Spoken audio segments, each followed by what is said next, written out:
सुमतिभिरनुमेजं शुभ्रकाजं सखाजं सुखमजमनपाजं मुक्त्युपाजं विमाजं नृहजमहममेजं झेजमम्नाजगेजं सदजमसदजेजं श्रीसहाजं भजेजम् अभ्रमं भङ्गरहितं अजडं विमलं सदा आनन्दतीर्थमतुलं भजे तापत्रयापहम् भवति यदनुभावात् वाग्मे जडमतिरपि जन्तुर्जायते प्राज्ञमौलिः सकलवचनचेतो देवता भारती सा मम वचसि निधत्तां सन्निधिं मानसे च मिथ्यासिद्धान्तदुद्ध्वान्तविध्वंसनविचक्षणः जयतीर्थक्यतरनिर्भासतां नो हृदम्बरे अर्थिकल्पितकल्पोऽयं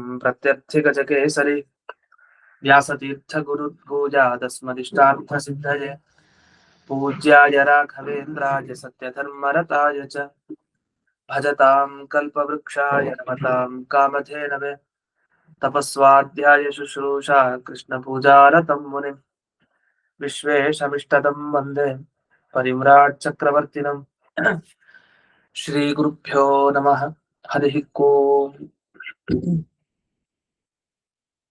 ಈಗ 4ನೇ ಸರ್ಗದಲ್ಲಿ 30ನೆಯ ಶ್ಲೋಕ ನೀಲಾಂ ನಗ್ನಜಿತಃ ಪುತ್ರೀಂ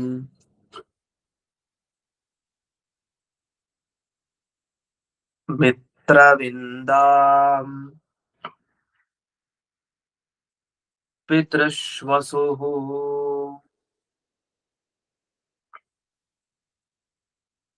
ಭದ್ರಾಂ ಚ ಕೇಕಯಸುತಾಂ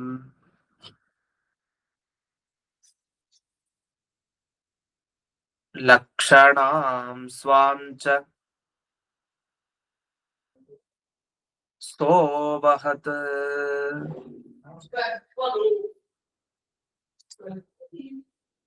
ಈಗ ಕೃಷ್ಣ ತಾನು ಅನೇಕರ ವಿವಾಹ ಮಾಡ್ಕೊಂಡಂತಹ ಪ್ರಸಂಗವನ್ನು ವರ್ಣಿಸ್ತಾ ಇದ್ದಾರೆ. ಮೊದಲಿಗೆ ನೀಲಾದೇವಿಯನ್ನ ಮದುವೆ ಆಗದ ಘಟನೆ, ಅಲ್ಲಿ ಪಣ ಇಟ್ಟಿದ್ದು ಸಪ್ತ ವೃಷಭ ಹೇತು ಕನ್ಯಾಂ ಪ್ರದಾಸ್ಯಾಮಿ. ಜೇತು ಹೋಗ್ತಾ ಇದೆ ಅಂದ್ರೆ 7 ಎತ್ತುಗಳನ್ನ ಯಾರು ಗೆಲ್ತಾನೆ ಅವನಿಗೆ ನನ್ನ ಮಗಳನ್ನು ಕೊಡ್ತೀನಿ ಅಂತ ಈ ರೀತಿ ಅವನು ಸ್ವಯಂವರವನ್ನ ಏರ್ಪಡಿಸಿರ್ತಾನೆ ರಾಜ. ನಗ್ನಜಿತ್ ಅಂತ ಅವನ ಹೆಸರು. ಅವನ ಮಗಳೇ ನೀಲಾದೇವಿ. ಇವನು 7 ವೃಷಭಗಳನ್ನ ಗೆಲ್ತಾನೆ ಕೃಷ್ಣ. ನೀಲಾದೇವಿಯನ್ನ ಮದುವೆ ಆಗ್ತಾನೆ.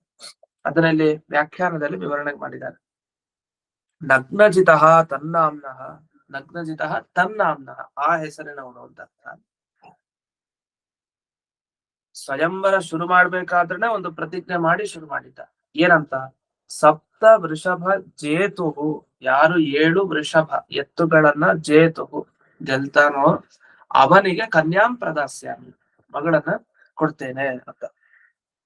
ಇದು ಒಂದಾಯ್ತು, ನೀಲಾದೇವಿಯ ವಿವಾಹ ಆಯ್ತು. ಆಮೇಲೆ ಮಿತ್ರವಿಂದಾದೇವಿಯ ಜೊತೆಗೆ ವಿವಾಹ.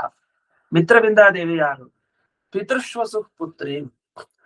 ಪಿತೃಶ್ವಸ ಅಂತ, ಪಿತೃಶ್ವಸ ಅಂತ ಯಾರನ್ನು ಕರೀತಾರೆ ಅಂದ್ರೆ ಸೋದರತ್ತೆಗೆ ಪಿತೃಶ್ವಸ ಅಂತ ಕರೀತಾರೆ. ತಂದೆಯ ತಂಗಿ ಅಂದ್ರೆ ಕೃಷ್ಣನ ತಂದೆ ವಸುದೇವ, ವಸುದೇವನ ತಂಗಿ ಪಿತೃಶ್ವಸ. ಆ ಪಿತೃಶ್ವಸ ಮಗಳು ಯಾರು? ಮಿತ್ರವಿಂದೆ. ಆ ಮಿತ್ರವಿಂದೆಯನ್ನ ಮದುವೆ ಆದ. ಕೇಕಯ ಸುತಾಂ ಭದ್ರಾಂಚ, ಇದು ಕೇಕಯ ರಾಜನ ಮಗಳು ಭದ್ರಾದೇವಿ, ಅವಳನ್ನು ಮದುವೆ ಆದ. ಇನ್ನು ಲಕ್ಷಣಾದೇವಿಯನ್ನು ಮದುವೆ ಆದ. ಅಲ್ಲಿ ಸ್ವಯಂವರದಲ್ಲಿ ಮದುವೆ ಆಗಿದ್ದು ಲಕ್ಷಣಾದೇವಿಯನ್ನ. ಬಹಳ ಕಠಿಣವಾದ ರೀತಿ ಆ ಲಕ್ಷಣಾದೇವಿಯನ್ನು ಮದುವೆ ಆದ, ತನ್ನವಳನ್ನಾಗಿ ಮಾಡಿಕೊಂಡ. ಹೀಗೆ ಕೃಷ್ಣ ಪರಮಾತ್ಮನ ವಿವಾಹ ಪ್ರಸಂಗವನ್ನ ವರ್ಣಿಸ್ತಾ ಹೋಗ್ತಾ ಇದ್ದಾರೆ. ಇಲ್ಲಿ ಒಂದು ವಿಷಯವನ್ನ ಛಲಾರಿಯ ಟಿಪ್ಪಣಿಯಲ್ಲಿ ಬರೀತಾರೆ ಕೊನೆಗೆ. ಗೋಪಕನ್ಯಾಂ ನೀಲಾಂ ಇಮಾಂ ನೀಲಾಂಚ ಏಕೈವ ಇತಿ ಗೃಹೀತ್ವ ಅಥೋ ನ ವಿರೋಧ. ಅಂದ್ರೆ ಅಲ್ಲಿ ಸ್ವಲ್ಪ ಶೋಧನೆ ಅಗತ್ಯ. ಟಿಪ್ಪಣಿಲಿ ಹೀಗೆ ವಾಕ್ಯ ಇರ್ಬೇಕು, ಒಂದ ಹೀಗಿರ್ಬೇಕು. ಪ್ರಕೃತ ಗೋಪಕನ್ಯಾ ನೀಲ ಇಯಂ ನೀಲಾಂಚ ಏಕೈವ ಅಂತ ಹೀಗಿರ್ಲಿ ವಾಕ್ಯ. ಇದಕ್ಕೆ ಅರ್ಥ ಇಷ್ಟು, ಈ ನೀಲಾದೇವಿ ಅಂತ ಇಬ್ರು ಬರ್ತಾರೆ. ಕೃಷ್ಣ ತಾನು ಮೊದಲೇ ಮದುವೆ ಆಗಿರ್ತಾರೆ, ಅಂದ್ರೆ ಎಲ್ಲರ ಮೊದಲೇ ನೀಲ ಅಂತ ಒಬ್ಬಳ ಜೊತೆಗೆ ಅವರು ವಿವಾಹವನ್ನ ಮಾಡ್ಕೊಂಡಿರ್ತಾರೆ ಕೃಷ್ಣ. ಈಗ ಒಬ್ಳು ನೀಲ, ಇಬ್ರು ನೀಲ ಇದ್ದಾರೆ. ಈ ಇಬ್ರು ನೀಲಗೆ ಏನ್ ವ್ಯತ್ಯಾಸ ಇದೆಯಾ ಅಂದ್ರೆ ಇಲ್ಲ, ವ್ಯತ್ಯಾಸ ಇಲ್ಲ, ಇಬ್ರು ಒಂದೇ ಅಂತ. ಯಾಕೆಂದ್ರೆ ಆ ನೀಲಾದೇವಿ ಮೊದಲು ಇದ್ದವಳೇನಿದ್ದಾಳೆ ಅವಳೇ ಇವಳ ಜೊತೆಗೆ ಐಕ್ಯವನ್ನ ಹೊಂದುತ್ತಾಳೆ. ಅಂದ್ರೆ ಒಬ್ಳೆ ಆಗ್ಲೂ ಅವತರಿಸಿದ್ಲು, ಮತ್ತೊಮ್ಮೆ ಅವತರಿಸ್ತಾಳೆ, ಈ ತರ. ಅದನ್ನ ಮಹಾಭಾರತ ಅರ್ಥನೇದಲ್ಲಿ ಹೇಳ್ತಾರೆ. ಅದನ್ನ ಮುಂದೆ ಮಹಾಭಾರತ ಅರ್ಥನ ಶ್ಲೋಕ ಇಲ್ಲಿ ಕೊಟ್ಟಿದ್ದಾರೆ PDF ನಲ್ಲಿ, ಅಲ್ಲಿ ಗಮನಿಸಬಹುದು. 47ನೇ ಶ್ಲೋಕದಲ್ಲಿದೆ ಅದು. ಈ 221ನೇ ಪೇಜ್ PDF ಪೇಜ್. ತಥೋ ನೀಲಾಂ ತಸ್ಯ ಸುತಾಂ ಚ ಲೇಭೆ ಪೂರ್ವಂ ನೀಲಾ ಗೋಪಕನ್ಯಾಪಿ ಆಸೀತ್. ಹಿಂದೆ ಗೋಪಕನ್ಯಾ ಅವಳು, ಸಾ ದೇಹೇ ಅಸ್ಯಾಹ, ಅವಳೇ ಈ ದೇಹದಲ್ಲಿ ಪ್ರವೇಶ ಮಾಡ್ತಾಳೆ. ಆದ್ರಿಂದ ಯಸ್ಮಾತ್ ಏಕಾದ್ವಿಧ ಸಂಪ್ರಜಾತ, ಒಬ್ಳೆ ಎರಡು ರೂಪದಲ್ಲಿ ಪ್ರಕಟ ಆಗಿದ್ದಾರೆ. ಇದನ್ನ ವರ್ಣಿಸ್ತಾ ಮುಂದೆ ಮಿತ್ರವಿಂದ, ಆಮೇಲೆ ಅಲ್ಲಿ ಮಿತ್ರವಿಂದ ಈ ತಮ್ಮಂದ್ರು ಇರ್ತಾರೆ, ಅಂದ್ರೆ ಅಣ್ಣ ತಮ್ಮಂದ್ರು ಇರ್ತಾರೆ. ವಿಂದಾನುವಿಂದ ಅಂತ, ವಿಂದಾನುವಿಂದವು ಭ್ರಾತರಾವೇವ ತಸ್ಯಾಹ ನಿಷೇಧತಾಂ ಧಾತರಾಷ್ಟ್ರಾರ್ಥ ಮುಖ್ರು. ವಿಂದಾನುವಿಂದರು ತಡೀತಾರೆ ಮಿತ್ರವಿಂದ ಏನ್ ಕೊಡಬಾರ್ದು ಅಂತ ತಂಗಿಯನ್ನ. ಆ ತಡೆದ್ರು ಕೂಡ ಕೃಷ್ಣ ಬಿಡ್ಲಿಲ್ಲ. ಅಲ್ಲಿ ಹೋಗಿ ತಾನು ಕೃಷ್ಣ ಆ ಮಿತ್ರವಿಂದ ಆ ದೇವಿಯನ್ನ ಪಡ್ಕೊಳ್ತಾನೆ. ಆ ಘಟನೆಯಲ್ಲಿ ವರ್ಣಿಸಿದ್ದಾರೆ. ಹೀಗೆ ಮುಂದೆ ಭಾಗವತದ ಮಾತುಗಳನ್ನು ಇಲ್ಲೇ ಕೊಟ್ಟಿದ್ದಾರೆ. ಅಂದ್ರೆ ಶ್ರುತಕೀರ್ತೆ ಸುತಾಂ ಭದ್ರಾಂ, ಭದ್ರಾದೇವಿ ಅಂದ್ರೆ ಯಾರ ಮಗಳು? ಶ್ರುತಕೀರ್ತೆ, ಶ್ರುತಕೀರ್ತಿಯ ಮಗಳು ಭದ್ರಾದೇವಿ ಅಂತ ಅದರ ವಿವರಣೆನೂ ಇದೆ. ಇನ್ ಮಿಕ್ಕಿದ್ದೆಲ್ಲ ವಿವರಣೆ ನಮಗ್ ಬಂದೇ ಇದೆ. ಅಂತೂ ಮಣಿಮಂಜರಿಯ ಅಧ್ಯಯನ, ಈ ಎಲ್ಲ ಶ್ಲೋಕಗಳ ಅಧ್ಯಯನ ಮಾಡಿದಾಗ ಒಂದು ಪೂರ್ಣತೆ ಸಿಗತ್ತೆ. ಇದಂದ್ರೆ ಮತ್ತೆ ಅರ್ಧಮರ್ಧ ತಿಳ್ಕೊಂಡಾಗ ಅನ್ಸ್ಬಿಡ. ಇನ್ನು ಮುಂದಕ್ಕೆ 31ನೇ ಶ್ಲೋಕ. ಸೋಥಾಶ್ಚರ್ಯತಮೋ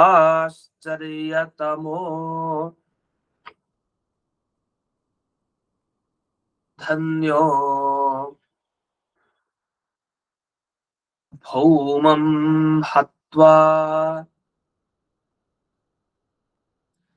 ದಿವಂಗತಃ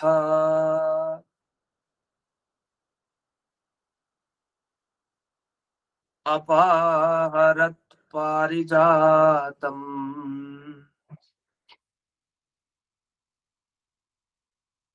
ಪರಾಜಿತ್ಯ ಪುರಂದರಂ.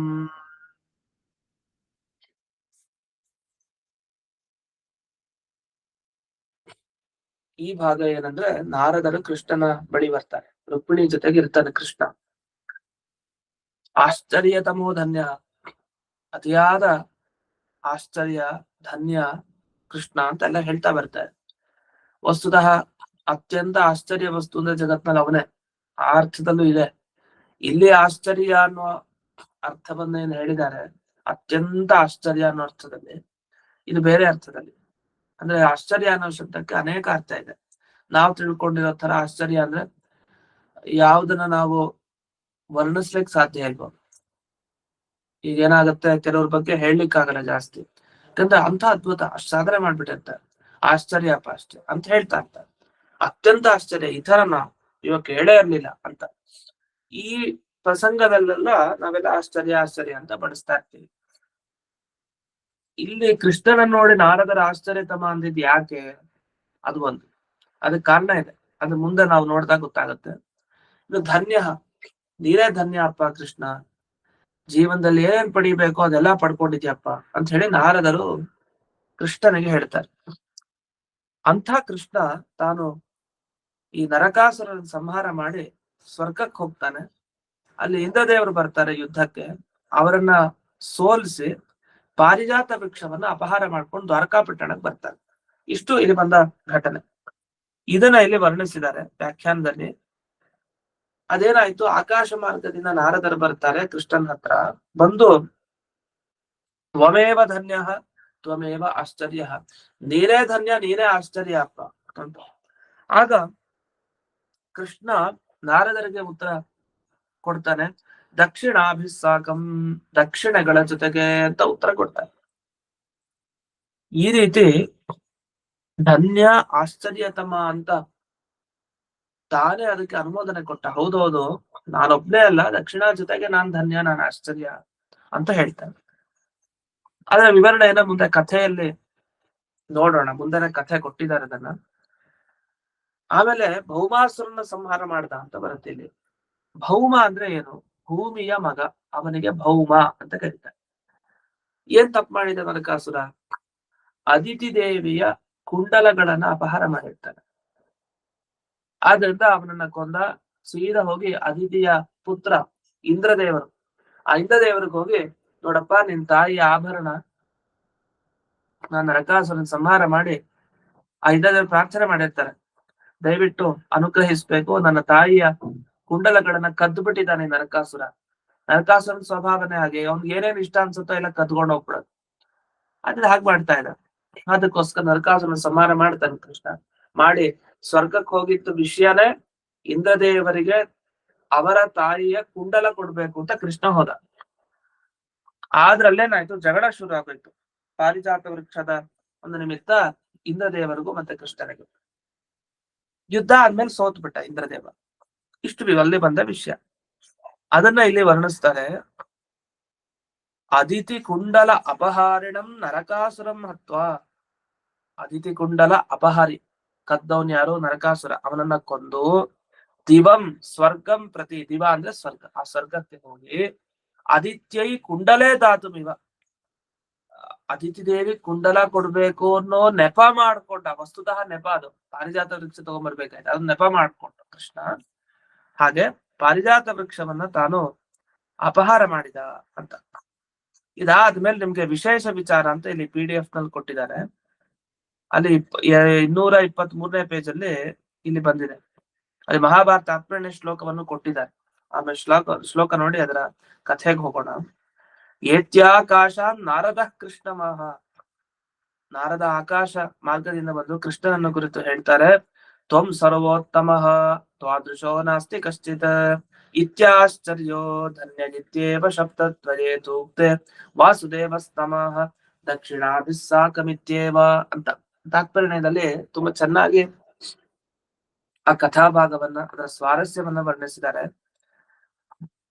ನಾರದರು ಬಂದು ಕೃಷ್ಣನಿಗೆ ಏನ್ ಹೇಳ್ತಾರೆ ಅಂದ್ರೆ, ನೀನ್ ಸರ್ವೋತ್ತಮ ಅಪ್ಪ, ನಿಂತರ ಯಾವ ದೇವರು ಯಾವನೂ ಇಲ್ಲ, ಯಾರು ಇಲ್ಲ ಜಗತ್ತ ನಿಂತರ, ಆದ್ರಿಂದಲೇ ನೀನ್ ಆಶ್ಚರ್ಯ, ಆದ್ರಿಂದಲೇ ನೀನ್ ಧನ್ಯ ಅಪ್ಪ ಅಂತ ಹೇಳ್ತಾರೆ. ಅಂದ್ರೆ ದೇವರ ಸರ್ವೋತ್ತಮತ್ವ ಇಟ್ಕೊಂಡು ಅವ್ರು ಹೊಗಳಿದ್ದು.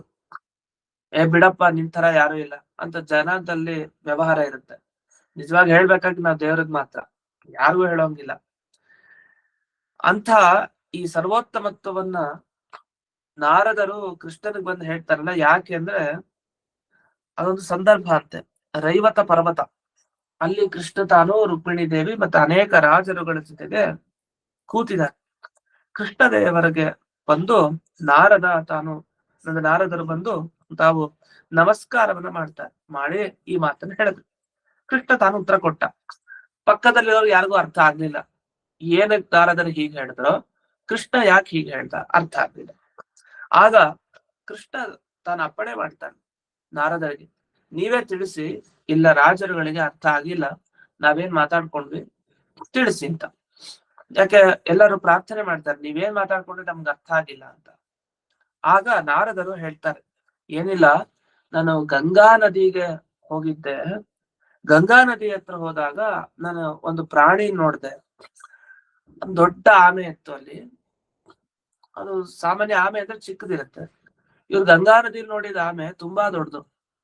ಅದು ಏನು, ತುಂಬಾ ವಯಸ್ಸಿನ ಆಮೆ. ಅದು ಅಷ್ಟೊಂದ್ ವರ್ಷ ಬದುಕಿರತ್ತಾ ಆಮೆ ಅಂತ ಡೌಟ್ ಬರುತ್ತೆ. ಆ ತರ ದೊಡ್ಡ ಆಮೆ, ಆ ತರಹದ ಒಂದು ದೊಡ್ಡ ಆಮೆ ನೋಡ್ಲೇ ಇಲ್ಲ ಜೀವನದಲ್ಲಿ ಇವರು ನಾರದರು. ಅಂದ್ರೆ ಅದು ದ್ವೀಪ ತರ ಇತ್ತು, ಅಷ್ಟು ದೊಡ್ಡದು ಆಮೆ. ಹಾಗೆ ತುಂಬಾ ವಯಸ್ಸಾಗಿತ್ತು. ಇನ್ನೂ ಇದೆಯಲ್ಲ ಈ ಆಮೆ ಅಂತ ಅದನ್ನ ನೋಡಿ ನಾರದರು ಹೋಗಿ ಅಂದ್ರಂತೆ, ತ್ವಂ ಧನ್ಯ ತ್ವಂ ಆಶ್ಚರ್ಯ. ಬಾ, ನಿಂತರ ನಾನ್ ನೋಡ್ಲಿಲ್ಲ ಬಿಡಪ್ಪ, ಎಷ್ಟು ದೊಡ್ಡ ಸ್ವರೂಪದಲ್ಲಿದ್ಯಾ ನೀನ್ ಧನ್ಯ ಅಂತ ಹೇಳಿ ನಾರದರು ಮೊದಲಿಗೆ ಆಮೆಯ ಹತ್ತಿರ ಹೋಗಿ ಒಂದ್ ಮಾತು ಹೇಳ್ತಾರೆ. ಅದಕ್ಕೆ ಆಮೆ ಅನ್ನತ್ತಂತೆ, ಅಯ್ಯಯ್ಯೋ ಇಲ್ಲ, ನನ್ನನ್ ಧನ್ಯ, ನನ್ನನ್ನ ಆಶ್ಚರ್ಯ ಅಂತ ನೀವು ಕರಿಬೇಕು ಹೋಗ್ಬೇಡಿ. ಯಾಕೆಂದ್ರೆ ನಂತರ ಎಷ್ಟೋ ಆಮೆಗಳನ್ನ ಹೊತ್ಕೊಂಡಿದೆ ಈ ನದಿ, ಗಂಗಾ ನದಿ. ಹಾಗಾಗಿ ಅದನ್ನ ನಿಜವಾಗಿ ಧನ್ಯ ಆಶ್ಚರ್ಯ ಅನ್ಬೇಕು, ನನಗ್ ಹೇಳ್ಬೇಡಿ ಅಂತ ಆಮೆ ಹೇಳತ್ತಂತೆ. ಇದು ಹೇಳದ್ಮೇಲೆ ಸೀದಾ ಗಂಗಾ ನದಿ ಹತ್ರ ಬರ್ತಾರೆ ನಾರದರು. ಅಲ್ಲಿ ಬಂದು ಗಂಗೆ ಹತ್ರ ಹೇಳ್ತಾರೆ, ಏನಿಲ್ಲ ನೋಡು ಗಂಗೆ, ನೀನು ಶ್ರೇಷ್ಠ, ನೀನು ಆಶ್ಚರ್ಯ, ಧನ್ಯ ನೀನು, ಧನ್ಯಳು ನೀನು. ಯಾಕೆಂದ್ರೆ ಎಂಥೆಂತ ಆಮೆಗಳಿಗೆ ನೀನು ಆಶ್ರಯ ಕೊಟ್ಟಿದ್ಯಾ, ನಿನ್ ನೀರನ್ನ ಉಪಜೀವಿಸ್ಕೊಂಡು ಇವರೆಲ್ಲ ಬದುಕ್ತಾರಲ್ಲ, ಅದರಿಂದ ಎಲ್ಲರಿಗೂ ನೀರನ್ನ ಕೊಡುವಂತ ನೀನು ನಿಜವಾಗಿ ಶ್ರೇಷ್ಠ ಅಂತ ಗಂಗೆ ಹತ್ರ ನಾರದರು ಹೇಳ್ತಾರೆ. ಆಮೇಲೆ ಅದಕ್ಕೆ ಗಂಗೆ ಹೇಳ್ತಾಳೆ, ಅಯ್ಯಯ್ಯೋ ಇಲ್ಲ, ನನ್ನಂತ ಎಷ್ಟೋ ನದಿಗಳಿದೆ, ಈ ಎಲ್ಲಾ ನದಿಗಳಿಗೂ ಕೂಡ ರಾಜ ಸಮುದ್ರ ದೇವ, ಸಮುದ್ರ ಶ್ರೇಷ್ಠ ಅಂತ ಹೇಳ್ತಾರೆ. ಸರಿ, ಸಮುದ್ರದ ಹತ್ರ ಬರ್ತಾರೆ ನಾರದ್ರು, ನೀನೇ ಶ್ರೇಷ್ಠ ಅಪ್ಪ, ಹಾಗೆ ಹೇಗೆ ಅಂತ. ಅದಕ್ಕೆ ಸಮುದ್ರ ಹೇಳ್ತಾನೆ, ಇಲ್ಲ, ನನಗಿಂತ ಭೂಮಿ ಶ್ರೇಷ್ಠ, ಯಾಕಂದ್ರೆ ಭೂಮಿ ಎಲ್ಲವನ್ನು ಹೊತ್ಕೊಂಡಿದೆ, ಹಾಗೆ ಹೀಗೆ ಅಂತ ಹೇಳ್ತೀವಿ. ಮತ್ತೆ ಹಾಗಾದ್ರೆ ಭೂಮಿ ಹತ್ರ ಹೋಗ್ತಾರೆ ನಾರದ್ರು. ಭೂಮಿ ಹತ್ರ ಹೋದ್ರೆ ಭೂಮಿ ಹೇಳುತ್ತೆ, ಇಲ್ಲ, ನನಗಿಂತ ಬೆಟ್ಟ ದೊಡ್ಡದಪ್ಪ, ನಾನೇನ್ ದೊಡ್ಡದಲ್ಲ ಅಂತ. ಸರಿ, ಬೆಟ್ಟದ ಹತ್ರ ಹೋಗ್ತಾರೆ. ಆ ಬೆಟ್ಟ ಏನನ್ನತ್ತೆ ಅಂದ್ರೆ, ನನಗಿಂತ ಕೃಷ್ಣನೇ ದೊಡ್ಡವನು, ಯಾಕೆಂದ್ರೆ ಅವತ್ತಿನ ದಿವ್ಸ ಗೋವರ್ಧನ ಪರ್ವತ ಬೆಟ್ಟವನ್ನ ಎತ್ತಿಡದ್ನಲ್ಲ, ಅಂದ್ಮೇಲೆ ಅವನೇ ತಾನೇ ದೊಡ್ಡವನು ಅಂತ. ಅದಕ್ಕೋಸ್ಕರ ಸೀದಾ ನಿನ್ನ ಹತ್ರ ನಾನು ಈಗ ಬಂದಿದ್ದೀನಿ, ಯಾಕೆಂದ್ರೆ ಬೆಟ್ಟ ನನ್ನ ಕೊನೆಗೆ ದಿಗ್ದರ್ಶನ ಮಾಡ್ತು, ಸರ್ವೋತ್ತಮ ಅಂದ್ರೆ ಧನ್ಯ ಆಶ್ಚರ್ಯ ಅಂದ್ರೆ ಅದು ಕೃಷ್ಣನೇ ಅಂತ, ಅದಕ್ಕೆ ನಿನ್ನ ಹತ್ರ ಬಂದಿದ್ದೀನಿ. ಆದ್ರೆ ಕೃಷ್ಣನ ಹತ್ರ ಹೀಗೆ ಹೇಳಿದಾಗ ಕೃಷ್ಣ ನಿರಾಕರಣೆ ಮಾಡಲಿಲ್ಲ. ನಾನ್ ಸರ್ವೋತ್ತಮ ಅಲ್ಲ, ನಾನ್ ಧನ್ಯ ಅಲ್ಲ, ನಾನು ಆಶ್ಚರ್ಯನಲ್ಲ ಅಂತ ಹೇಳಲಿಲ್ಲ. ಆದ್ರೆ ನಾನಷ್ಟೇ ಅಲ್ಲ, ದಕ್ಷಿಣಾಭಿಸಾಕಂ, ದಕ್ಷಿಣೆಯ ಜೊತೆಗಿದ್ದಾಗ ನಾನು ಶ್ರೇಷ್ಠ, ನಾನು ಧನ್ಯ, ನಾನು ಅತ್ಯಂತ ಆಶ್ಚರ್ಯನಾದವನು ಅಂತ ಹೇಳ್ತಾನೆ. ಏನ ಇದರ ಅಭಿಪ್ರಾಯ ಅಂದ್ರೆ, ದಕ್ಷಿಣ ಅಂತಂದ್ರೆ ಏನು? ಭಗವಂತನ ಎಡ ತೊಡೆಯ ಮೇಲೆ ಲಕ್ಷ್ಮೀ ದೇವಿ ಕೂತಿರ್ತಾಳೆ, ಹಾಗೆ ದೂರದಲ್ಲೂ ಇರ್ತಾಳೆ. ಹಾಗೆ ಅರ್ಧನಾರೀಶ್ವರ ಒಂದು ರೂಪ ಇದೆ ದೇವರದು, ಅರ್ಧ ಭಾಗ ಲಕ್ಷ್ಮೀ ದೇವಿ ಇದೆ. ಇಲ್ಲಿ ಎಡಭಾಗದ ಲಕ್ಷ್ಮೀ ದೇವಿ ಏನಿದ್ದಾಳೆ, ಅವಳ ಬಲಭಾಗದಲ್ಲಿ ಕೃಷ್ಣ ಇರ್ತಾನೆ. ಆದ್ರಿಂದ ಕೃಷ್ಣನಿಗೆ ಲಕ್ಷ್ಮೀ ದೇವಿ ದಕ್ಷ ಭಾಗದಲ್ಲಿ ಬಂತು. ದಕ್ಷ ಅಂದ್ರೆ ಬಲಭಾಗ ಅಂತ ಅರ್ಥ. ಯಾರಿಗೆ ಬಲಭಾಗದಲ್ಲಿ ಶ್ರೀಕೃಷ್ಣ ಅಂದ್ರೆ ಸ್ವಾಮಿ ಇದಾನೋ, ದೇವರಿದಾನೋ, ಅಂತಹವಳಿಗೆ ದಕ್ಷ ಇನ ದಕ್ಷಿಣ ಅಂತ ಹೆಸರು ಬರುತ್ತೆ. ಇನ ಅಂದ್ರೆ ದೇವರು, ಸ್ವಾಮಿ ಅಂತ ಅರ್ಥ. ಹಾಗಾದ್ರೆ ದಕ್ಷ ಬಲಭಾಗದಲ್ಲಿ, ಇನ ದೇವರನ್ನ ಯಾರು ಹೊಂದಿರ್ತಾಳೋ ಅವಳಿಗೆ ದಕ್ಷಿಣ ಅಂತ ಕರೀತಾರೆ. ಈ ದಕ್ಷಿಣೆಯ ಜೊತೆಗೆ ನಾನು ಶ್ರೇಷ್ಠ ಅಂತ ಕೃಷ್ಣ ಹೇಳ್ತಾನೆ. ತಾತ್ಪರ್ಯ, ದಕ್ಷಿಣೆಯ ಜೊತೆಗೆ ನಾನು ಶ್ರೇಷ್ಠ ಅಂದ್ರೆ ಸರ್ವೋತ್ತಮ ದೇವತೆ ಒಂದೇ, ಅದು ದೇವ್ರು ಮಾತ್ರ, ಬೇರೆ ಯಾರು ಅಲ್ಲ. ಅದೇ ಹೇಳೋ ಅಭಿಪ್ರಾಯ, ಲಕ್ಷ್ಮೀ ದೇವಿ ಜೊತೆಗೆ ನನ್ನನ್ನು ಚಿಂತಿಸಿ ಅಂತ ಒಂದು. ಇನ್ನೊಂದು, ಲಕ್ಷ್ಮೀ ದೇವಿಯ ರೂಪಗಳಲ್ಲಿ ನನ್ನ ಅರ್ಧ ಭಾಗದ ಒಂದು ರೂಪ ಇದೆಯಲ್ಲ, ಅದು ತುಂಬಾ ಶ್ರೇಷ್ಠ, ಯಾಕೆ ನನ್ನ ಅರ್ಧ ಭಾಗ ತರ ದೇಹದ್ದು ಅಂತ ಕೃಷ್ಣ ತಾನು ಹೇಳೋದ ಅಭಿಪ್ರಾಯ. ಇದನ್ನ ದಕ್ಷಿಣಾಭಿಸಾಕಂ ಅಂತ ಇಲ್ಲಿ ಕೃಷ್ಣ ತಾನು ನಾರದರಿಗೆ ಉತ್ತರ ಕೊಟ್ಟ. ಈ ಉತ್ತರ ಏನಿದೆ ಇದನ್ನೆಲ್ಲ ಇಲ್ಲಿ ಸಂಗ್ರಹ ಮಾಡ್ತಾ ಮಣಿಮಂಜರಿಯಲ್ಲಿ ಹೇಳಿದ್ದೇನು, ಈ ಎಲ್ಲ ಕಥೆಯನ್ನ ಸೂಚನೆ ಮಾಡಿದ್ದಾರೆ ಮಣಿಮಂಜರಿಯಲ್ಲಿ. ಹೇಗೆ? ಸೋಥ ಆಶ್ಚರ್ಯತಮೋ ಧನ್ಯೋ ಭೌಮಂ ಹತ್ವ ಅಂತ, ಈ ಮೊದಲು ಆಶ್ಚರ್ಯತಮಃ ಧನ್ಯ ಅಂತ ನಾರಾಯಣ ಪಂಡಿತಾಚಾರ್ಯ ಎರಡು ಶಬ್ದ ಬಳಸಿದ್ ಯಾಕೆಂದ್ರೆ ಈ ಕಥೆಯನ್ನ ನೆನಪಿಸ್ಲಿಕ್ಕೆ ನಮ್ಗೆ. ಅದನ್ನ ವಿಶೇಷ ವಿಚಾರವಾಗಿ ಇಲ್ಲಿ ಕೊಟ್ಟಿದ್ದಾರೆ. ಒಮ್ಮೆ ಕಥೆ ಇದೆ, ನೀವು ನಿಧಾನಕ್ಕೆ ಓದ್ಕೊಳ್ಬಹುದು, ಸಂಪೂರ್ಣ ಕಥೆಯನ್ನು ಹೇಳಿದ್ದೇನೆ. ವಸ್ತುತಃ ಇದರಲ್ಲಿ ಸೂಕ್ಷ್ಮ ಅಂಶ ತುಂಬಾ ಇದೆ. ಈ ಧನ್ಯಾಶ್ಚರ್ಯೋಪಾಖ್ಯಾನ ಅಂತ ಬಹಳ ಫೇಮಸ್, ಇದು ಧನ್ಯಾಶ್ಚರ್ಯ ಉಪಾಖ್ಯಾನ ಅಂತ. ಇಲ್ಲಿ ನಾರದರು ಬಂದಿದ್ದು ಯಾರ ಹತ್ರ? ಈ ಆಮೆ ಹತ್ರ, ಆಮೇಲೆ ನದಿ ಹತ್ರ, ಸಮುದ್ರದ ಹತ್ರ, ಭೂಮಿ ಹತ್ರ, ಬೆಟ್ಟದ ಹತ್ತಿರ, ಕೃಷ್ಣನ ಹತ್ರ ಎಲ್ಲ ಹೇಳದ್ನಲ್ಲ. ಇದೆಲ್ಲ ತಾರತಮ್ಯವನ್ನ ಹೇಳ್ತಾ ಇದ್ದಾರೆ. ಅಂದ್ರೆ ಒಬ್ಬೊಬ್ಬರ ಹತ್ರ ಬಂದಾಗ್ಲೂ ಅಲ್ಲಿ ಅಭಿಮಾನಿ ದೇವತೆಗಳನ್ನ ಹೊಗಳಿದ್ದವ್ರು. ಗಂಗಾ ನದಿಗೆ ಬಂದು ಜಡವಾದ ನದಿನ ಹೊಗಳ್ತಾ ಇದ್ದಾರ? ಇಲ್ಲ, ಗಂಗೆಯನ್ನ ಹೊಗಳ್ತಾ ಇದ್ದಾರೆ. ಹಾಗೆ ಆಮೆ ಹತ್ರ ಬಂದು ಯಾರನ್ನ ಹೊಗಳ್ತಾ ಇರೋದು? ಪ್ರತಿಯೊಂದು ಕರ್ಮಗಳಿಗೆ ಕಾರಣ ಪುಷ್ಕರ ಅಂತ ಒಬ್ಬ ದೇವತೆ ಇರ್ತಾನೆ. ಅಂದ್ರೆ ನಾವು ಮಾಡೋ ಈಗ ಮಣಿಮಂಜರಿ ಪಾಠ ಕೇಳ್ತಾ ಇದೀವಿ, ಮಣಿಮಂಜರಿ ಪಾಠ ಓದ್ತಾ ಇದೀವಿ, ಎಲ್ಲ ಮಾಡ್ತಾ ಇದೀವಲ್ಲ, ಹೇಳೋದು ಕೇಳೋದು ಇತ್ಯಾದಿ. ಈ ತರ ಪ್ರತಿಯೊಂದು ನಾವು ಮಾಡುವಂತ ಸತ್ಕರ್ಮ ಆಗ್ಲಿ, ಯಾವುದೇ ರೀತಿಯ ಕರ್ಮ ಆಗ್ಲಿ, ಕೆಲಸ ನಾವು ಮಾಡುವಂತ ಕರ್ಮಗಳು, ಅದಕ್ಕೆ ಅಭಿಮಾನಿ ದೇವತೆ ಒಬ್ಬ ಇರ್ತಾನೆ, ಪುಷ್ಕರ ಅಂತ ಅವನ ಹೆಸರು. ಆ ಪುಷ್ಕರ ನಮಗೆ ಒಳ್ಳೆ ಕರ್ಮಗಳಲ್ಲಿ ಪ್ರೇರಣೆ ಕೊಟ್ಟರೆ ನಾವು ಒಳ್ಳೆ ಕೆಲಸ ಮಾಡ್ತೀವಿ, ಕೆಟ್ಟ ಕರ್ಮಗಳಲ್ಲಿ ಪ್ರೇರಣೆ ಕೊಟ್ಟ ಕೆಟ್ಟ ಕರ್ಮ ಮಾಡ್ತೀವಿ. ಅವನ ಅನುಗ್ರಹ ತುಂಬಾ ಮುಖ್ಯ. ಪುಷ್ಕರ ದೇವತೆಯ ಹತ್ರ ಮೊದಲು ಬಂದಿದ್ದೀವ್ರು, ಆಮೇಲೆ ಗಂಗೆ, ಆಮೇಲೆ ಸಮುದ್ರ ಅಂದ್ರೆ ವರುಣ, ಆಮೇಲೆ ಭೂಮಿ ಪೃಥ್ವಿಯ ಅಭಿಮಾನಿ ದೇವತೆಗಳು, ಆಮೇಲೆ ಪರ್ವತ ಅಭಿಮಾನಿ ದೇವತೆಗಳು, ಹೀಗೆ ಒಬ್ಬೊಬ್ಬರ ಹತ್ರನೇ ಬರ್ತಾರೆ. ಮಧ್ಯಕ್ಕೆ ಇನ್ನೂ ಇದೆ, ಅಂದ್ರೆ ಚತುರ್ಮುಖ ಬ್ರಹ್ಮದೇವರ ಹತ್ರ ಬರ್ತಾರೆ, ಆಮೇಲೆ ಲಕ್ಷ್ಮೀ ದೇವಿಯ ರೂಪಗಳ ಹತ್ರನೂ ಹೋಗ್ತಾರೆ. ಅದೆಲ್ಲ ಸೇರಿಸ್ಕೊಂಡು ಶ್ರೇಷ್ಠತೆ ಯಾರಿಗೆ ಅಂತ ಕೊನೆಗೆ ಇಲ್ಲಿ ನಿರ್ಧಾರ ಮಾಡಿದ್ದಾರೆ. ಲಕ್ಷ್ಮೀ ದೇವಿ ರೂಪಗಳಲ್ಲೂ ಹೇಗೆ ಅಂದ್ರೆ ದೇವರಿಗಿಂತ ದೂರ ಇರೋ ಒಂದು ರೂಪ ಇದೆ ಲಕ್ಷ್ಮೀದು, ಅದು ವೇದಕ್ಕೆ ಅಭಿಮಾನಿನಿ ಆದ ಲಕ್ಷ್ಮೀ ದೇವಿ. ಅದಕ್ಕಿಂತ ಹತ್ರ ಯಾವುದು ಅಂದ್ರೆ ಭಗವಂತನ ತೊಡೆ ಮೇಲೆ ಕೂತಿರೋದು, ಅದಕ್ಕಿಂತ ಹತ್ರ ಭಗವಂತನ ದೇಹದ ಅರ್ಧ ಭಾಗ, ಒಂದೊಂದಕ್ಕಿಂತ ಒಂದೊಂದು ಶ್ರೇಷ್ಠ. ಅದಕ್ಕೆ ವಾದಿರಾಜರು ತುಂಬಾ ಸೊಗಸಾಗಿ ವ್ಯಾಖ್ಯಾನವನ್ನ ಮಾಡಿದ್ದಾರೆ. ಲಕ್ಷ್ಮೀ ರೂಪ ಎಲ್ಲ ಒಂದೇ ತಾನೆ, ಅದರಲ್ಲೇನ್ ತಾರತಮ್ಯ ಇದೆ, ದೂರ ಹತ್ರ ಅಂತೆಲ್ಲ ತಾರತಮ್ಯ ಹೇಗ್ ಮಾಡ್ಬಾರ್ದಲ್ಲ. ಈಗ ದೇವರ ರೂಪದಲ್ಲಿ ತಾರತಮ್ಯ ಮಾಡ್ತೀವ, ನರಸಿಂಹ, ರಾಮ, ಕೃಷ್ಣ ಎಲ್ಲ ಒಂದೇ, ಶಕ್ತಿಯಲ್ಲೇನ್ ವ್ಯತ್ಯಾಸ ಇಲ್ಲೆಲ್ಲ ಒಂದೇ. ಅದೇ ತರ ಲಕ್ಷ್ಮೀ ರೂಪಗಳಲ್ಲೂ ವ್ಯತ್ಯಾಸ ಇಲ್ವಲ್ಲ ಅಂದ್ರೆ ಅದಕ್ಕೊಂದು ಉದಾಹರಣೆ ಕೊಡ್ತಾರೆ, ತುಂಬಾ ಚೆನ್ನಾಗಿದೆ. ಒಬ್ಬ ರಾಜಕುಮಾರ, ಅವನನ್ನ 3 ಕಡೆ ಕೂಡಿಸ್ತಾರೆ. ಒಂದು ಕತ್ತೆ ಮೇಲೆ ಕೂಡಿಸ್ತಾರೆ, ಒಂದು ಕುದುರೆ ಮೇಲೆ ಕೂಡಿಸ್ತಾರೆ, ಇನ್ನೊಂದು ಆನೆ ಮೇಲೆ ಕೂಡಿಸ್ತಾರೆ. ಕತ್ತೆ ಮೇಲೆ ಕೂಡಿಸಿದ್ದು ಅವನನ್ನೇ, ಕುದುರೆ ಮೇಲೆ ಕೂಡಿಸಿದ್ದು ಅವನನ್ನೇ, ಆನೆ ಮೇಲೆ ಕೂಡಿಸಿದ್ದು ಅವನನ್ನೇ. ಅದೇ ಜನ ಏನಂತಾರೆ, ಆನೆ ಮೇಲೆ ಕೂಡಿಸಿದಾಗ ಒಂಥರ ಜನಕ್ಕೆ ಅದ್ಭುತ ಅಂತ, ಕುದುರೆ ಮೇಲೆ ಕೂಡಿಸಿದಾಗ ಅದಕ್ಕಿಂತ ಸ್ವಲ್ಪ ಕಡಿಮೆ, ಕತ್ತೆ ಮೇಲೆ ಕೂಡಿಸಿದ ರಾಜಕುಮಾರನಾದ್ರು ಸ್ವಲ್ಪ ಕತ್ತೆ ಮೇಲೆ ಕೂಡಿಸಿದ್ದಾರೆ ಅಂತ. ಅಂದ್ರೆ ಯಾವ್ದನ್ನ ಇಷ್ಟಪಡ್ತಾರೆ ಜನ, ಕತ್ತೆ, ಕುದುರೆ ಮತ್ತೆ ಈ ಆನೆಯ ಶ್ರೇಷ್ಠ. ಅಂದ್ರೆ ವಾಸ್ತವಿಕವಾಗಿ ರಾಜಕುಮಾರನಲ್ಲಿ ಏನ್ ವ್ಯತ್ಯಾಸ ಇಲ್ಲ, ಕೂಡಿಸಿದವನನ್ನೇ. ಆದ್ರೆ ಜಾಗದ ಮಹಿಮೆಯಿಂದ ಆ ರಾಜಕುಮಾರನಲ್ಲಿ ತಾರತಮ್ಯ ತಾನಾಗೆ ಬಂತು ಒಬ್ನಲ್ಲೇ. ಅದೇ ರೀತಿ ವೇದಕ್ಕೆ ಅಭಿಮಾನಿ ದೇವತೆ ಅಂದ ಮೇಲೆ ಲಕ್ಷ್ಮೀ ದೇವಿ, ಅವಳು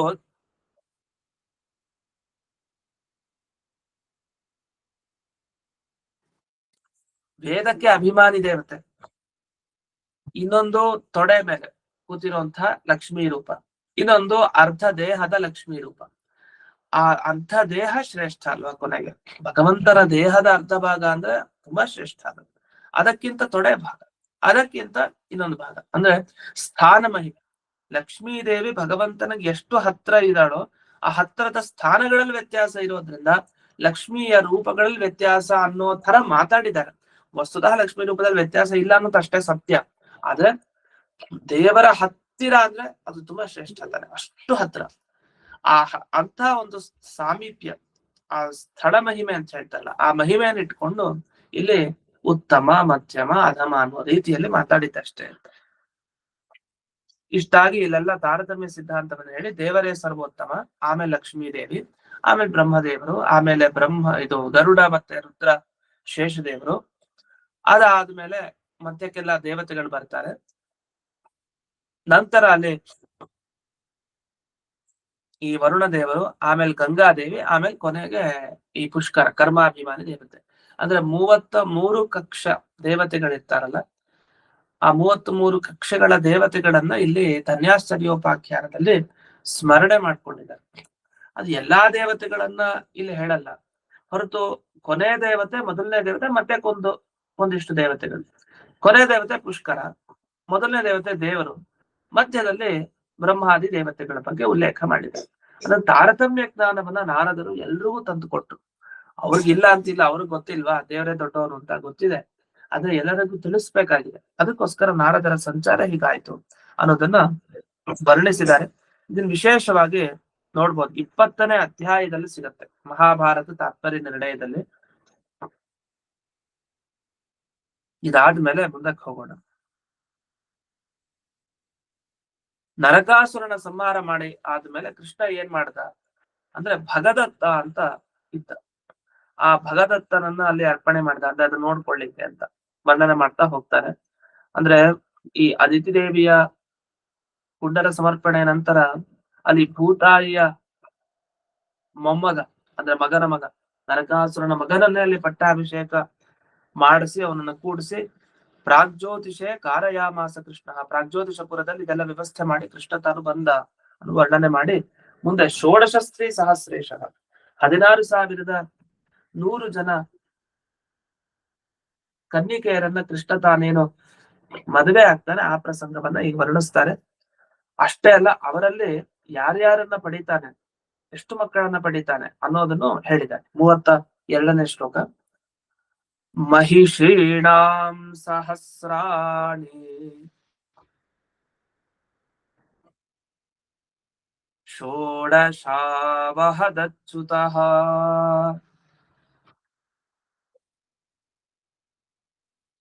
ಶತಂ ಚ ತಾಸು ಪ್ರತ್ಯೇಕಂ ಪುತ್ರ ದಶದಶಾಭವನ್. ಅಚ್ಯುತಃ, ಚ್ಯುತಿನೇ ಇಲ್ಲ, ಎಡೋದು ಅಂತಿಲ್ಲ ಅಂಥ ಕೃಷ್ಣ ಮಹಿಷೀಣಾಂ ಷೋಡಶ ಸಹಸ್ರಾಣಿ ಶತಂಚ. ಸಂಸ್ಕೃತಲ್ಲಿ ಈ 16,100 ಜನ ಅಂತ ಹೇಗೆ ಹೇಳೋದು? ಷೋಡಶ ಸಹಸ್ರಾಣಿ ಶತಂಚ ಅಂತ. ಷೋಡಶ ಅಂದ್ರೆ 16, ಸಹಸ್ರ ಅಂದ್ರೆ 1000, 16,000 ಶತ 100 ಅಂತ ಅರ್ಥ. ಅದರಲ್ಲಿ ಷೋಡಶ ಸ್ತ್ರೀ ಸಹಸ್ರೇಶ ಅನ್ನೋರು ಏನ್ ಮಾಡಿದ್ದಾರೆ, 16,000 ಹಾಕಿದ್ದಾರೆ, ಷೋಡಶ ಸ್ತ್ರೀ ಅಷ್ಟೇ. ಇಲ್ಲಿ ಕೃಷ್ಣಾಷ್ಟೋತ್ತರ ಶತನಾಮ ಸ್ತೋತ್ರದಲ್ಲಿ ಬಂದಿರೋದು 16,100 ಅಂತ ಅಲ್ಲಿ ಬರ್ಲಿ, 100 ಇಟ್ಕೊಳ್ಬೇಕು. ಷೋಡಶ ಮಹಿಷೀಣ, ಅದು ಎಲ್ರು ಇವರು ಪಟ್ಟಾಭಿಷೇಕ ಮಾಡಿಸ್ಕೊಳ್ಳಿಕ್ಕೆ ಯೋಗ್ಯತೆ ಇರುವಂತಹ ಸ್ತ್ರೀಯರು, ಅಂದ್ರೆ ರಾಣಿಯರಾಗ್ಲಿಕ್ಕೆ ಯೋಗ್ಯತೆ ಇದೆ, ಇವ್ರಿಗೆಲ್ಲ ಯೋಗ್ಯತೆ ಇದೆ ಅಂಥವ್ರು ಇವರು. ಈ ರಾಣಿ ಆಗ್ಲಿಕ್ಕೆ ಪಟ್ಟಾಭಿಷೇಕಗೊಳ್ಳಿಕ್ಕೆ ಯೋಗ್ಯತೆ ಇರುವಂತಹ ಸ್ತ್ರೀಯರಿಗೆ ಮಹಿಷಿ ಅಂತ ಕರೀತಾರೆ ಸಂಸ್ಕೃತದಲ್ಲಿ. ಮಹಿಷಿ ಅಂದ್ರೆ ಇನ್ನೊಂದು ಅರ್ಥನೂ ಇದೆ. ಮಹಿಷಿ ಅಂದ್ರೆ ಎಮ್ಮೆ, ಹೆಣ್ಣು ಎಮ್ಮೆಗೆ ಮಹಿಷಿ ಅಂತ ಕರೀತಾರೆ. ಆದ್ರಿಂದ ಮಹಿಷಿ ಅನ್ನುವ ಶಬ್ದ ಎಮ್ಮೆಯನ್ನು ಹೇಳ್ತಾ ಇದೆ, ಈ ಕಡೆ ಪಟ್ಟಾಭಿಷೇಕಗೊಳ್ಳುವಂತಹ ಸ್ತ್ರೀಯನ್ನ ಹೇಳ್ತಾ ಇದೆ. ಅದನ್ನ ಇಲ್ಲಿ ಮಹಿಷಿ ಅನ್ನೋ ಶಬ್ದಕ್ಕೆ ಇದರ್ಥ. ಇನ್ನು ಮುಂದೆ ಇವರೆಲ್ಲ ವಿವಾಹ ಮಾಡಿಕೊಂಡು ಕೃಷ್ಣ ಅವರೆಲ್ಲ ಪ್ರತ್ಯೇಕ ಒಬ್ಬೊಬ್ಬರಲ್ಲೂ ದಶ ಪುತ್ರಾಹ ಅಭವನ್, 10 ಮಕ್ಕಳನ್ನ ತಾನು ಪ್ರತಿಯೊಬ್ಬರಲ್ಲಿ ಪಡಿತಾ ಹೋಗ್ತಾನೆ. ಅದರಲ್ಲಿ ಇನ್ನೊಂದು ವಿಶೇಷವನ್ನ ಹೇಳ್ತಾರೆ ಛಲಾರಿಯ ಟಿಪ್ಪಣಿಯಲ್ಲಿ, ಕೊನೆಯ ಲೈನ್ ಅಲ್ಲಿ ಇದೆ, ಏಕೈಕ ಕನ್ಯಾ ಆಸೀನಿತಿ ಜ್ಞಾತವ್ಯ. ಬರೀ 10 ಗಂಡು ಮಕ್ಕಳನ್ನಷ್ಟೇ ಪಡಿಲಿಲ್ಲ, ಒಂದು ಹೆಣ್ಣು ಮಗುವನ್ನು ಪಡೆದಂತೆ ಕೃಷ್ಣ ಪ್ರತಿಯೊಬ್ಬರಲ್ಲೂ. ಒಂದು ಹೆಣ್ಣು ಮಗು, 10 ಗಂಡು ಮಕ್ಕಳು, ಹೀಗೆ ಪಡಿತಾ ಹೋದ. ಅಚ್ಯುತಃ ಅಂತ ಇನ್ನೊಂದು ಮಾತನ್ನ ಹೇಳಿದ್ರು. ಇದ್ರ ಸ್ವಾರಸ್ಯ ಒಂದಿದೆಯಂತೆ. ಅಚ್ಯುತಃ ಅಂದ್ರೆ ಅಸ್ಖಲಿತ ಬ್ರಹ್ಮಚರ್ಯ ಹರಿ. ಕೃಷ್ಣ ಇಷ್ಟು ಜನರನ್ನ ಮದುವೆ ಆಗಿ ಅಷ್ಟು ಸಂತಾನ ಪಡೆದ್ರು ಅವನ ಬ್ರಹ್ಮಚರ್ಯ ಮಾತ್ರ ಹಾಳಾಗ್ಲಿಲ್ವಂತೆ. ಆದ್ರಿಂದಲೇ ಅವನಿಗೆ ಅಚ್ಯುತ ಅಂತ ಕರೆಯೋದು. ಯಾವ್ದ್ರಲ್ಲೂ ಚ್ಯುತಿ ಇಲ್ಲ. ನೀವು ಪ್ರಶ್ನಿಸ್ಬೋದು, ಇಷ್ಟೊಂದ್ ಜನ ಮದುವೆ ಆದ್ಮೇಲೆ ಅವನು ಚ್ಯುತಿ ಬಂತಲ್ಲ, ಬ್ರಹ್ಮಚರ್ಯ ಹೋಯ್ತು ಕೃಷ್ಣನಿಗೆ ಅಂತ. ಏನು ಒಬ್ರ ಇಬ್ರ, ಅಷ್ಟು ಜನರ ಮದುವೆ ಆಗಿದ್ದಾನೆ ಅಂದ್ರೆ ಅವನಿಗೆ ಬ್ರಹ್ಮಚರ್ಯ ಹೋಯ್ತು ಅಂತಾನೆ ಅರ್ಥ. ಅವನಿಗೆ ವೀರ್ಯ ಸ್ಖಲನ ಆಗಿರ್ಬೇಕಲ್ಲ ಅಷ್ಟು ಮದುವೆ ಆದ್ಮೇಲೆ ಅಂತ. ಯಾಕಂದ್ರೆ ಮಕ್ಕಳನ್ನು ಅಷ್ಟು ಪಡೆದಿದ್ದಾನಲ್ಲ ಅಂತ. ಆದ್ರೆ ಹಾಗಿಲ್ಲ, ಭಗವಂತ ತಾನಷ್ಟು ಜನರನ್ನ ಮದುವೆ ಆದ್ರೂ ಅವನ ವೀರ್ಯ ಸ್ಖಲನ ಇಲ್ಲ, ಅಸ್ಖಲಿತ ಬ್ರಹ್ಮಚರ್ಯ ಅವನು. ಮತ್ ಹೇಗೆ ಅವನ ಶಕ್ತಿ ಹಾಗೆ, ಪ್ರತಿಯೊಬ್ಬರಲ್ಲೂ ಇಡೀ ಜಗತ್ತನ್ನೇ ಸೃಷ್ಟಿ ಮಾಡ್ತಾನಂತೆ ಪರಮಾತ್ಮ. ಅಂಥದ್ರಲ್ಲಿ ಯಾವ ಲೆಕ್ಕ ಇದು? ಅಸ್ಖಲಿತ ಬ್ರಹ್ಮಚರ್ಯ ಹರಿ ಅಂತ ಹೇಳಿ ಅವನ ಬಗ್ಗೆ ಹೊಗಳಿದ್ದಾರೆ ಈ ಶ್ಲೋಕದಲ್ಲಿ. ದೇವರ ಬಗ್ಗೆ ಅಪಾರ್ಥ ಮಾಡ್ಕೊಳ್ಬಾರ್ದು. ಅವನ ಅಸ್ಖಲಿತ ಬ್ರಹ್ಮಚರ್ಯರು, ಅಚ್ಯುತ ಅವನು ಅಂತ. ಇಷ್ಟನ್ನು ಹೇಳಿ ಮಹಾಭಾರತ ತಾತ್ಪರ್ಯ ನಿರ್ಣಯದ ಶ್ಲೋಕಗಳನ್ನು ಇಲ್ಲಿ ಉದಾಹರಿಸಿದ್ದಾರೆ. ಪೃಥಕ್ ಪೃಥಕ್ ತಾಸು ದಶೈವ ಪುತ್ರಕಾನ್ ಅಧತ್ತ ಕನ್ಯಾಮಪಿ ಸರ್ವಶ ಪ್ರಭು. ಒಬ್ಬೊಬ್ಬರಲ್ಲೂ 10 ಮಕ್ಕಳನ್ನ ಪಡಿತಾ ಒಂದು ಕನ್ಯೆಯನ್ನು ಪಡೆದಿದ್ದಾನೆ ಅಂತ ಉಲ್ಲೇಖ. ಮುಂದೆ ಮಕ್ಕಳ ವಿವರಣೆಯನ್ನ ಮಾಡ್ತಾ ಹೋಗ್ತಾರೆ ಮಹಾಭಾರತ ತಾತ್ಪರ್ಯದಲ್ಲಿ. ನಮ್ಗದ ಪ್ರಸ್ತುತ ಅದ್ರ ಶ್ಲೋಕದಲ್ಲಿ ನೋಡ್ಬೋದು. ಚಾರುದೇಶ್ನ ಅಂತ ರುಕ್ಮಿಣಿ ದೇವಿಯ ಮಗನಾಗಿ ಬರ್ತಾನೆ. ಸಾಕ್ಷಾತ್ ಗಣಪತಿಯ ಅಂಶ ಸಂಭೂತ ಅವನು. ವಿಘ್ನರಾಜನೇ ಚಾರುದೇಶ್ನಾಗಿ ಕೃಷ್ಣನ ಮಗನಾಗಿ ಬರ್ತಾನೆ ಅಂತ. ನಾವು ಹರಿಕಥಾಮೃತ ಸಾರದಲ್ಲೂ ಕೇಳ್ತೀವಿ ಎಲ್ಲ ವಿಷಯಗಳನ್ನ, ಅಲ್ಲೂ ಬರುತ್ತೆ. ಪ್ರದ್ಯುಮ್ನ ಸಾಂಬಾವಪಿ ಭಾನುಚಾರು ದೇಶ್ನೌಚ ತೇಷಾಂ ನಿತರಾಂ ಗುಣಾಧಿಕ. ಪ್ರತಿಯೊಬ್ಬ ಮಕ್ಕಳ ಬಗ್ಗೆ, ಪ್ರದ್ಯುಮ್ನನ ಬಗ್ಗೆ, ಸಾಂಬನ ಬಗ್ಗೆ, ಸವಿತಾ ಅಂತ ಬರುತ್ತೆ ಅದರ ಬಗ್ಗೆ, ಈ ರೀತಿ ಎಲ್ಲ ವಿವರಣೆ ಮಾಡ್ತಾ ಹೋಗ್ತಾರೆ. ಭೈಷ್ಮಿ ಪುತ್ರ ಅಂದ್ರೆ ಚಾರುದೇಶನ ರುಕ್ಮಿಣಿಯ ಪುತ್ರ, ಆ ರುಕ್ಮಿಣಿಯ ಪುತ್ರನ ಬಗ್ಗೆನೂ ವಿವರಣೆ ಮಾಡಿದ್ದಾರೆ ಇಲ್ಲಿ, ಅದನ್ನ ನೋಡ್ಬಹುದು. ಇಷ್ಟಾಗಿ ಮುಂದಕ್ಕೆ ದ್ಯೂತೆ ಜಿತಾಹ ಅಂತ ಹೇಳಿ ಪಾಂಡವರ ಘಟನೆಯನ್ನ ಮುಂದೆ ವರ್ಣಿಸ್ತಾ ಹೋಗ್ತಾರೆ. ಅದೇನ್ ಪಾಂಡವರ ಘಟನೆಯನ್ನ ವರ್ಣಿಸ್ತಾರೆ ಅನ್ನೋದನ್ನ ಮುಂದಿನ ಪಾಠದಲ್ಲಿ ನೋಡೋಣ ಅಂತ ಹೇಳ್ತಾ, ಇನ್ನು ಕೆಲವು ಶ್ಲೋಕಗಳಿದೆ ಈ ಮಣಿಮಂಜರಿಯ ಪಾಠದಲ್ಲಿ. ಈ ಶ್ಲೋಕಗಳನ್ನ ಮುಗಿಸಿದ್ರೆ ನಮ್ಗೆ 4ನೇ ಸರ್ಗ, ಈ ಕೃಷ್ಣನ ಕಥಾಭಾಗ ಏನಿದೆ, ಪಾಂಡವರ ಕಥಾಭಾಗ ತಿಳಿಬೇಕಾದ ಏನೇನ್ ಮುಖ್ಯ ವಿಷಯ ಅದನ್ನೆಲ್ಲ ಮುಕ್ತಾಯ ಮಾಡಿದಾಗಾಯ್ತು. ಇನ್ನು ಮುಂದಿನ ಪಾಠ ಏನು ಅಂತ ನಾನು ಈಗಲೇ ಸೂಚನೆ ಮಾಡಿರ್ತೀನಿ, ಯಾಕಂದ್ರೆ ಮುಂದಿನ ವಾರದಲ್ಲಿ ಬಹುಶಃ ಈ ಪಾಠ ಮುಗ್ದು ಹೋಗುತ್ತೆ. 4ನೇ ಸರ್ಗ ಅಷ್ಟೊತ್ತಿಗೆ ಹಾಕಿರ್ತಾರೆ. ಮುಂದಿನ ಪಾಠ ಈ ಅಣುಮಧ್ವ ವಿಜಯ ಅಂತ ಬರುತ್ತೆ ಗ್ರಂಥ, ಅಣುಮಧ್ವ ವಿಜಯ ಅಂತ. ನಾವು ಕೃಷ್ಣನ ಬಗ್ಗೆ, ರಾಮನ ಬಗ್ಗೆ ಎಲ್ಲ ಕೇಳಿದ್ವಿ ವಿಶೇಷವಾದ ವಿವರಣೆಗಳನ್ನ. ಅಣುಮಧ್ವ ವಿಜಯವನ್ನ ಮೊದಲು ನೋಡಿ, ನಂತರ ಇನ್ನು ಮುಂದೆ ಯಾವಾಗ್ಲಾದ್ರೂ ಮಧ್ವ ವಿಜಯಕ್ಕೆ ಹೋಗೋಣ. ಅಣುಮಧ್ವ ವಿಜಯ ದಿನಾ ಪಾರಾಯಣ ಮಾಡ್ಬೇಕು ನಾವು. ದಿವಸ 16 ಸರ್ಗ ಮಧ್ವ ವಿಜಯ ಪಾರಾಯಣ ಮಾಡ್ಲಿಕ್ಕಾಗತ್ತೋ ಇಲ್ವೋ, ಆದ್ರೆ ಅಣುಮಧ್ವ ವಿಜಯ ಏನಿದೆ ತುಂಬಾ ಚೆನ್ನಾಗಿರುವಂತಹ ಗ್ರಂಥ. ಆ ಗ್ರಂಥವನ್ನು ನಾವು ಮುಂದಕ್ಕೆ ನೋಡೋಣ. ಅದರ PDF ಅದು ಇದು ಎಲ್ಲ ಕಳಿಸ್ತಾರೆ. ಅದಕ್ಕೆ ರಾಘವೇಂದ್ರ ಸ್ವಾಮಿಗಳ ಒಂದು ವಿವರಣೆ ಇದೆ, ತುಂಬಾ ಚೆನ್ನಾಗಿದೆ ಅಣುಮಧ್ವ ವಿಜಯಕ್ಕೆ. ಅದೇನಂದ್ರೆ ಈ ಮಣಿಮಂಜರಿಯ 4 ಸರ್ಗ ಆದ್ಮೇಲೆ ವಸ್ತುತ ಇರೋದು ಮಣಿಮಂಜರಿ ಇನ್ನೂ ಸರ್ಗಗಳಿದೆ, 8 ಸರ್ಗ ಮಧ್ವ ವಿಜಯ ಇದೆ. ಆದ್ರೆ ಇನ್ನು 4 ಸರ್ಗಗಳ ಅಧ್ಯಯನ ನಮ್ಮ ವಿದ್ಯಾಪೀಠದ ಕ್ರಮದಲ್ಲಿ ಇಲ್ಲ. ಅದನ್ನ ವಿಶೇಷವಾಗಿ ನಾವು ಮುಂದೆ ಸಾಕ್ಷಾತ್ತಾಗಿ ಮುಂದೆ ಯಾರಾದ್ರೂ ಇಚ್ಛೆ ಇರೋರು ನಮ್ಮ ಮನೆಗೆ ಬಂದು ಅಧ್ಯಯನ ಮಾಡ್ಬೋದು ಮುಂದಿನ 4 ಸರ್ಗಗಳು. ಈ ಹಿಂದೆ ಈ 4 ಸರ್ಗಗಳಿರೋದು ಇದು ಕೃಷ್ಣ ಮತ್ತೆ ರಾಮನ ಕಥಾಭಾಗ ಬಂದಿರೋದ್ರಿಂದ ಇಲ್ಲಿ ನಿಲ್ಲಿಸಿ ಮುಂದಿನ ಪಾಠವನ್ನ ಅಣುಮಧ್ವ ವಿಜಯದೊಂದಿಗೆ ಮಾಡೋಣ. ಇನ್ನೂ ಇಲ್ಲಿ ಕೆಲವು ಶ್ಲೋಕಗಳಿದೆ, ಅದನ್ನ ಮುಂದಿನ ವಾರದಲ್ಲಿ ಮುಕ್ತಾಯ ಮಾಡಿ ನಂತರ ಆ ಅಣುಮಧ್ವ ವಿಜಯಕ್ಕೆ ಹೋಗೋಣ ಅಂತ ತಿಳಿಸ್ತಾ, ಈ ಪಾಠವನ್ನ ಅಸ್ಮತ್ ಗುರುವಂತರ್ಗತ ವ್ಯಾಸತೀರ್ಥ ಗುರುವಂತರ್ಗತ ಭಾರತೀಯ ರಮಣ ಮುಖ್ಯ ಪ್ರಾಣಾಂತರ್ಗತ ಶ್ರೀಮನ್ಮೂಲ ಗೋಪಾಲಕೃಷ್ಣನಿಗೆ ಅರ್ಪಣೆಯನ್ನ ಮಾಡ್ತೇನೆ. ಶ್ರೀಕೃಷ್ಣ ನಮಸ್ಕಾರ. ಶ್ರೀಮಧ್ವೇಶ್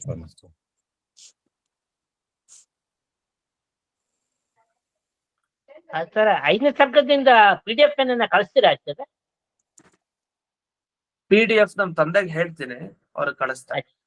ಅದೇ ಸರ್, ಅದೇ ನಾವು ನೋಡ್ಕೊಂಡು 5ನೇ ಸರ್ಗದಿಂದ ನಾವು ಸ್ವಲ್ಪ ಮನೆ ಹತ್ರ ಬರ್ತೀವಿ. ಆಯ್ತು ಸರ್?